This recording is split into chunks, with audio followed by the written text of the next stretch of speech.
नमस्कार शेतकरी मायबापांनो, आता मी आपल्यापुढे घेऊन आलो जगातील अतिशय स्वीट गोड आणि टेस्टफुल मँगोमध्ये, सीडलेस मँगोमध्ये स्वीट काटीमण.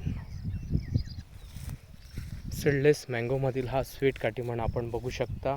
अतिशय गोड, रसाळ आणि केशविरहित हा आंबा. याची खासियत, वर्षातून 12 महिने सतत याला बहार असतो आणि 12 महिने सतत याला सीडलेस आंबा लागत असतो.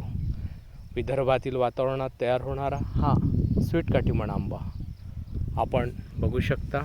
आमच्या फॉर्मवर लागलेली फळच आहेत, सगळं आहेत.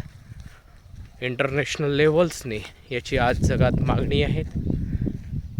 आपण बघू शकता, या आंब्याला आजच्या पावसाळ्याच्या सीझनमध्ये आंबे आहेत आणि पार पण आहेत. स्वीट काटीमण संपर्क साधा